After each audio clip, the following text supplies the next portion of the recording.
Alright, what's up guys? Welcome back to another video. So in today's video I'm going to be going over 5 things I wish I knew when I started brook trout fishing. So I'm a fly fisherman. I fish well over 100 days a year at this point, way too much to be honest with you. And brook trout have been an obsession of mine for a very long time. I've made 2 other videos like this. One was just 5 things I wish I knew when I started fly fishing, and then the other one was just 5 things I wish I knew when I started streamer fishing. So I think one of the things that enables me to make videos like this is that I'm not so far removed from spin fishing. So I feel like I have this unique ability to talk to you guys and tell you 5 things I wish I knew when I started fly fishing that would have like sped up this process of learning how to fly fish and how to catch more brook trout and even bigger brook trout. So without further ado, let's get into the video. Before we get started, my intent with this video is to have something that fly anglers who want to learn to brook trout fish can use for years to come. So if you're someone who's been brookie fishing for a while, leave a comment and let people know what's something you wish you knew when you started brookie fishing, and then like a few comments you find interesting or important. That way new brookie fishermen can read through the comments and learn something that is beyond this video, because I know I'm leaving a few things out. Oh, and one more thing. Brook trout are native to the eastern US and invasive to the western US. So if you're out east, take care of the fisheries and treat them with respect. That means releasing brookies unharmed if you're releasing them and picking up your trash when you leave the creek. Brook trout are the state fish in 9 US states, and that's for good reason. Their beauty is unmatched, and they're held in high regard by anglers, biologists, and anyone else who calls these areas home. Alright, let's get started with number 1. Be stealthy. Brook trout, especially native brook trout in the eastern US, almost always live in small creeks and tributaries of lakes and rivers unless you're up further north. And because these fish live in smaller water that is almost always perfectly clear, the fish are very aware of their environment. I'd say one of the biggest mistakes I see newer brookie anglers making is just walking up into the holes without any regard for what the fish are doing or where they are, oftentimes spooking the hole before they ever even make a cast. The predators of brook trout in most areas are herons and other birds of prey, so casting a shadow or standing above a hole will always spook fish. Also, be very aware of where your wake when you're walking up the creek is leading. If you can see the riffles from your footsteps at the top of a hole, there's a good chance it's over before it even starts. Alright guys, so one of the most important things when you're fishing a brookie stream is to kind of be stealthy. So like, I've come up to this hole right here. This is a really big hole. I know it usually has some decent fish in it, but it's kind of flat. So if I just walk up to the back end of this hole and try to cast into where the fish likely are, there's a high probability that I will spook fish. And like right now, I just saw a fish rise in kind of the back third of this pool. So what I usually do when I'm fishing pools like this is I stand back, and another fish just rose. I stand back almost in the water and the tail out way back here. And I do that because, ooh, another fish, 2 or 3 fish just rose. Awesome. But I stand back here because I don't want the fish to know that I'm here, essentially. And I see a lot of times with anglers that are less experienced, is the first thing they'll do is they'll just walk right up here to this rock and they'll miss all these fish that are literally rising back here in the back of the hole. I'm gonna try to hit that one that just rose here in the very back end and see what happens. I don't know if I have the right fly on or not, but we'll try it at least. But my point is that if you step way up here at the very back end of this hole and spook all the fish before you even get to where the good fishing is, you're not gonna have much of a reason to even cast to begin with. So let's see if I can have one of these fish eat or not. And also I find that just, oh my gosh, there's a really nice fish over there underneath that rhododendron bush.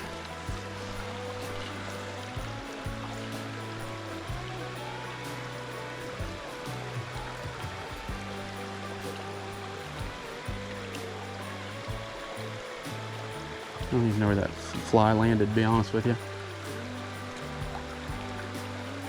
Oop. Need to get up there just a little bit further, I think. Oh, I just missed a big one. Gosh, that's unfortunate. I saw his mouth open. That was a really, really nice brookie. I don't know how nice. It's nice enough that I got my heart pumping. Dang, dude.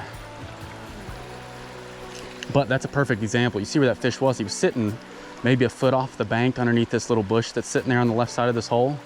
If I walk up here and just stand right here and start casting, I'll probably spook that fish before it even starts.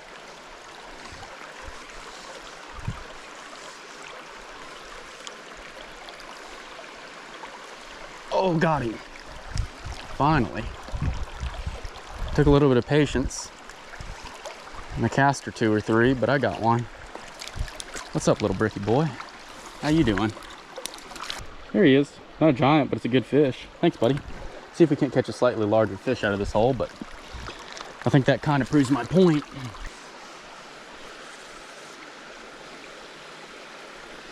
Oh, that fish ate.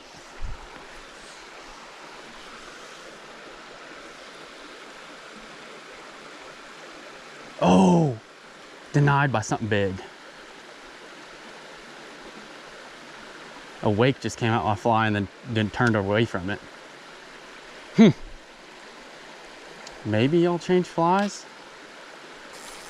Let me let this reset. All right, guys, so I've actually upsized my fly, which you might think is a little backwards. Usually if a fish doesn't eat, you downsize your fly. But if I can catch this fish on a slightly larger fly, it's definitely gonna prove my next point. So we'll see what I can do right here real quick.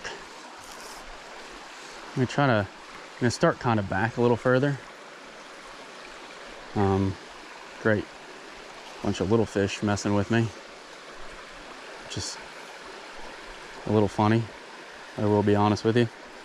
Oh my gosh, got a different fish. Well, this is I just threw on like a size 12 stimulator and cast it in the spot where I've already caught 3 fish. And immediately caught another brookie, which by the way, dang near swallowed the stimulator. Hopefully this big fish up there will eat. Thanks, buddy. You're a king, man, you're a king. Hopefully that big fish up there didn't get too spooked by that, or didn't get spooked by it at all.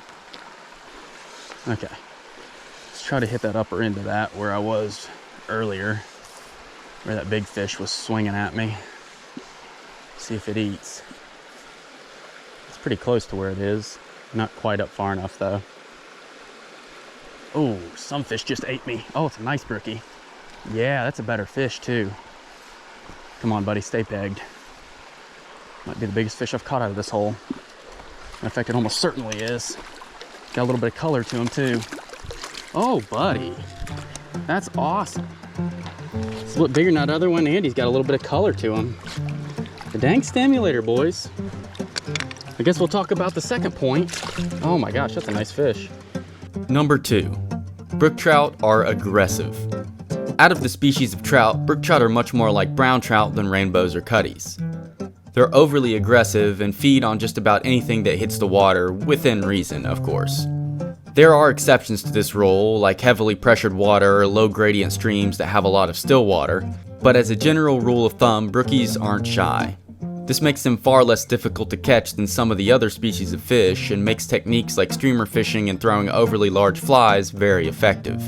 For native brookies, throwing a size 10 stimulator dry fly into a hole is oftentimes something they can't turn down because they may not know where their next meal is even coming from. All right, guys, well, I've accidentally proven the second thing I was gonna talk about in this video, and it's the second thing I wish I knew, which is just that brook trout, as far as the trout species go, and I know brook trout's a char, but as far as like trout that people fish for, from cutthroat to rainbow to brown trout, brook trout behave much more similarly to brown trout. And sometimes when I'm struggling to catch a bigger fish, I'll throw in a bigger fly because I just know that those fish are gonna end up eating bigger bugs. Because I just know that sometimes a bigger bug will create just an aggressive eat out of a fish that is maybe otherwise gonna be kind of timid. Because face it, when you're fishing these small streams like this, these brook trout don't get to eat too much. So a lot of times when something hits the water, they have to eat it. They don't have a choice. Well, they do have a choice, but not eating it could pass up a meal that they may not get too often. So, throwing these big flies can be very, very effective.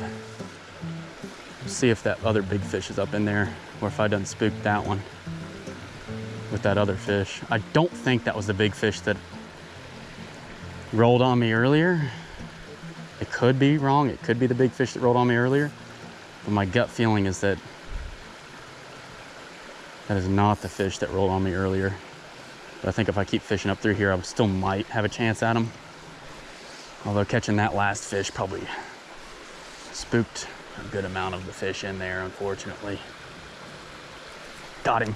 Got the big one. That's the fish. Well, maybe it's not, but it came out in that similar spot. Oh yeah, that's another fish, about the size of the other one I just caught. Almost identical.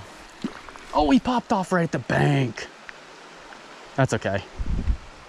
I bet that was the fish though. It's funny because it was very similar to that fish I just caught. I would have guessed he was a little bit bigger, but he's maybe 10 inches or something. But still, this is proving my point. I literally, what is that, the 6th or 7th fish I've hooked out of here? And all I did was switch flies and switch to a bigger presentation, which, as I said, this is like a size 12, approximately a size 12 stimulator, which stimulators are just always deadly. So it works, man. Sometimes even when big fish are spooked, they'll come out after something that's a big fly because they're like, well, crap. Maybe I can't ignore this meal. So it's pretty cool though. Pretty cool. Number 3.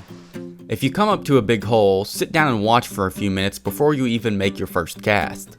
Oftentimes the fish will reveal themselves if you're even halfway patient, and I can't tell you how many times I've been able to target a specific large fish because I took 5 minutes to watch a hole before casting. Then, be observant the entire time you're fishing the hole, constantly scanning the creek for any indication of a fish. If a brook trout is rising and you cast at it, there's an amazing chance it will at least hit your dry fly because they are so aggressive. So stay alert, watch for fish, and don't be afraid to sit down and take a sip of water or have a snack if you get to a hole that you think should have some bigger brook trout. Alright guys, so I've stood here for a second and watched this hole. I've only seen like 2 rises, but they've both been in generally the same spot. But it's worth mentioning that when you're brookie fishing, one of the biggest lessons that I can give you is to always start at the back end of the hole. So there's almost always fish in some places that you wouldn't expect. Like, I'm not so sure I didn't just spook a fish when I made that cast. Oh, I see fish moving around. I'm gonna touch my fly for a second. There's definitely some fish in there, and I don't think I spooked him. Oh my gosh, you see a fish rose literally right in the back end of the hole. That's what I'm talking about. You've got to cast the back ends of these holes. Got to. Like, it's not really an option. If you're going up to the very head of the hole before you make the first cast, you're 1000% missing multiple fish. Yep, and I just missed that one. That's on me. So one of the places I saw fish rising like crazy was right to the right of this rock sitting out there. If I can hit that, yeah, that's a good spot right there. Got him. Oh, little tiny thing. Goodness gracious. Now this hole must not be very deep because that is a dinky little stinky. Still sort of proves my point, but I'd like to catch a fish bigger than that to prove that point. I still saw what looked to be a fish rising right there, and I did cast in there and catch one, although that thing it's a little feller there.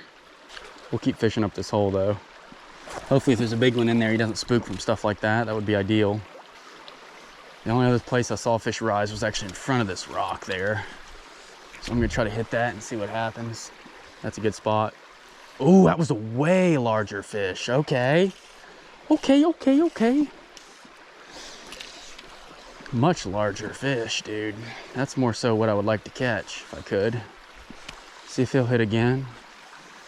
Okay, that was not the same cast.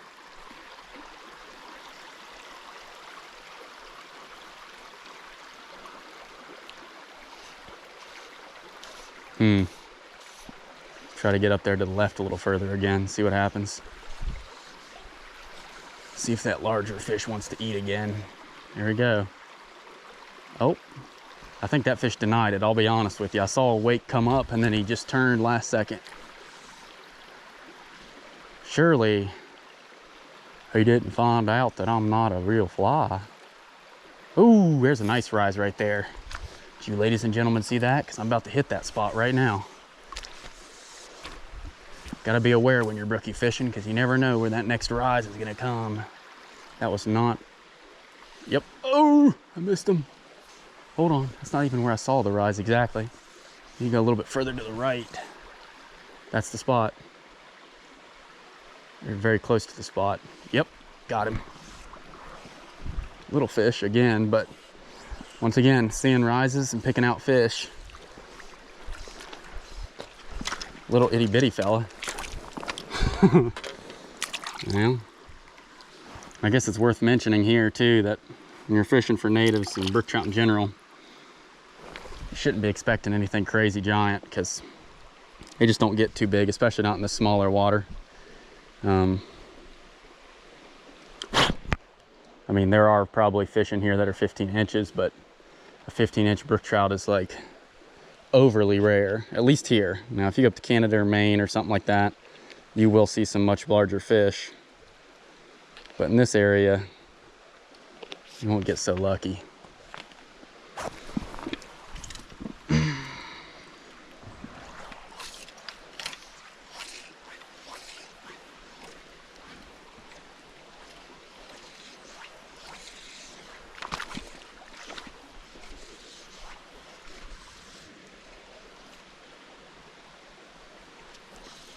Oh, where's a nicer fish?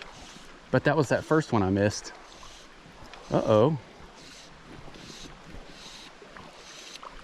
Oh yeah, much nicer brook trout. Ooh, baby. How you doing, big boy? Ooh. That's up there with those fish I was catching in that first hole. Cool. I bet this is that fish I missed, man. I really truly believe that. It's probably a 10-inch brookie. Kind of a skinny or longer fish, which is not totally unusual for August. Would you chill out? Number 4. Brook trout move long distances for spawn, thermal refuge, food, and all sorts of factors that we don't totally understand sometimes. In other words, the fish you're catching in that creek could have been in the river the day prior and could be 3 miles up the creek the next day. Obviously, they don't always move long distances, and most of the moving is done seasonally, but if you think of the creeks and rivers as brook trout highways, you may start to fish them a little different. What I mean by that is you have to fish everything, even the small pockets, because you could find a fish that's on its yearly migration. In fact, some of the biggest brook trout I've ever caught were in tiny side pockets that you'd never think would hold a large fish. Also, pay attention to barriers, even minor barriers that they can't pass until the water rises again, because you don't know what fish was moving up and couldn't make it past that gnarly log jam or waterfall and are just hanging out near the bottom of it. I one time saw 5 native brookies between 12 and 14 inches sitting behind a log jam in a small pocket, which were no doubt waiting for the next rainfall to move up the creek. So another thing I wish I knew is that brook trout move very long distances. There's some crazy stat that someone told me one time that was like, they tagged one brook trout that moved like, I don't know, 9 or 10 miles in a single day, which is just crazy. So if you think about like a brook trout moving more in a day, you know, than you probably are when you're fishing, that's kind of an impressive stat. So like when you're fishing for them, you're fishing for a fish that probably, or more than likely, doesn't spend all its time in the creek that you're fishing. It probably spends a little bit of time in this creek, like this creek I'm fishing today. I know brook trout spend all year in here, but there's also some brook trout that go all the way out to the main river and go miles and miles down to the main river and then come back every year for spawn or whatever that may be. So with that in mind, you've got to realize that, ooh, that fish went crazy.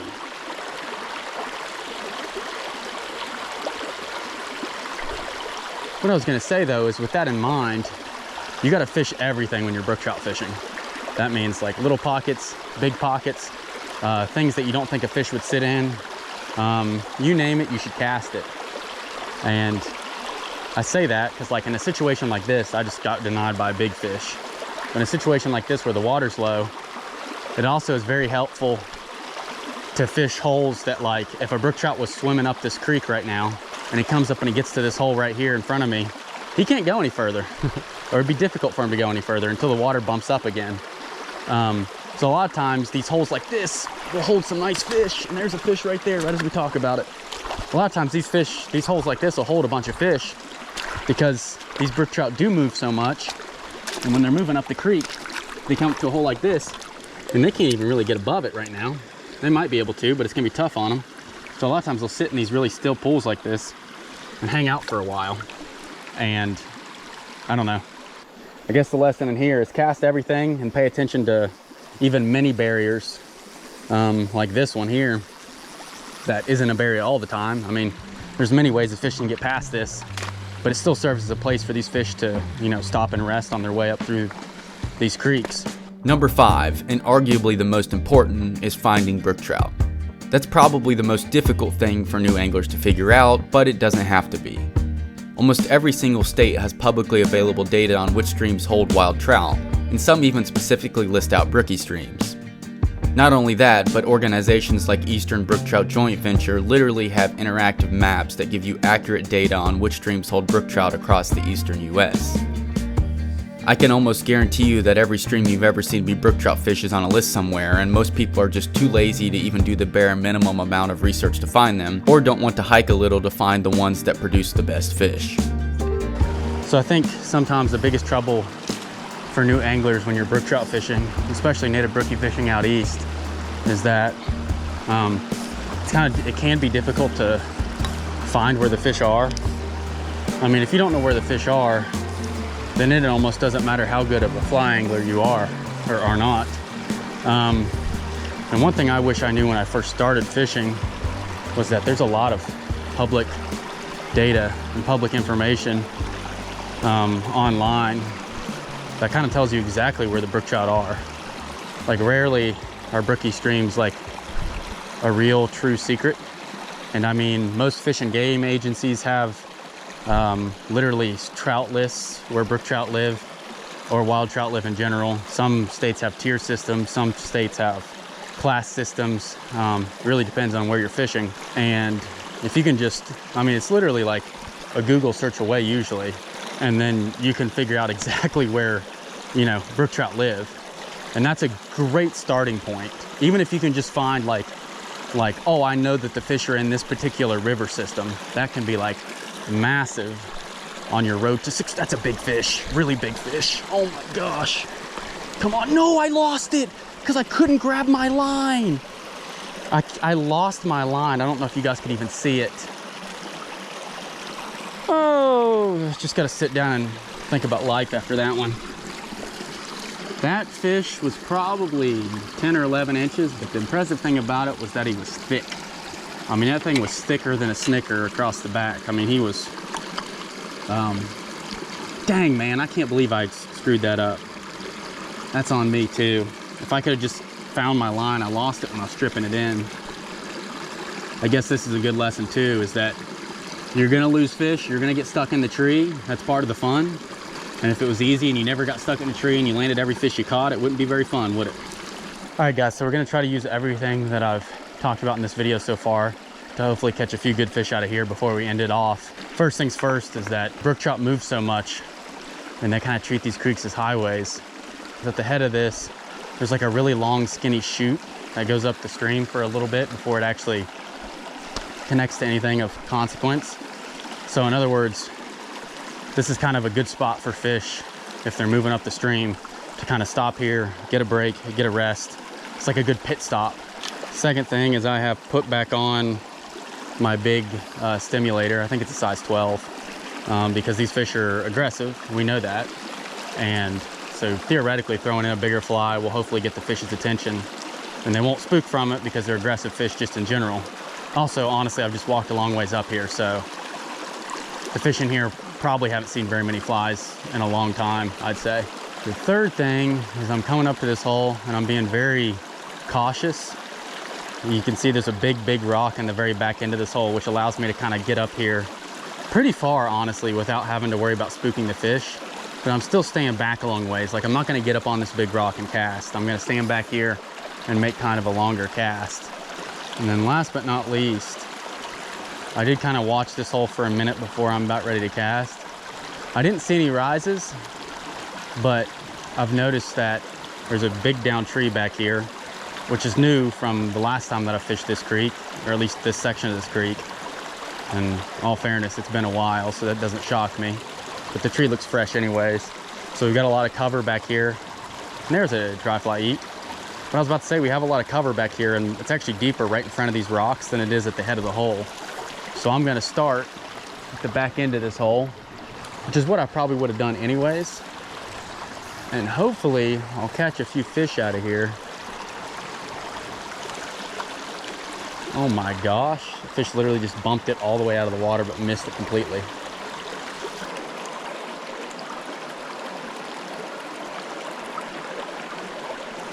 That was a nice fish. Oh gosh, I can't even see. Come up over here. Yeah, that's the fish we were looking for the whole day. Right at the back of the hole, man. Not only is he probably 10 inches, but he's starting to get the orange on his belly. That's what we were looking for. Let's freaking go, man. Last hole of the day.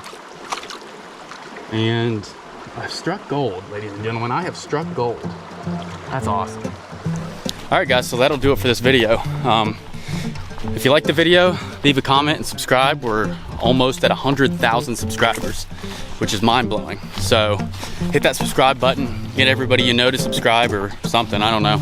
One thing I wanted to mention here before this video completely ended is, if you're wondering like what my leader setup and stuff is, for brook trout, it's usually just 5X, and I usually use store-bought leaders. If you want to hear what I have to say about leaders, go check out my 5 things I wish I knew about fly fishing video, which I'll leave linked down below, because that goes over it. And really, honestly, brook trout aren't that complicated, so I don't use complicated leaders for brook trout. Rod-wise, it's just a 3-weight and an 8'6" 3-weight, and I'm using some Cortland ultralight fly line. And just in general, when you're brook trout fishing, you kind of want to downsize a little bit. So anyways, thank you guys for watching, and I'll catch you in the next video.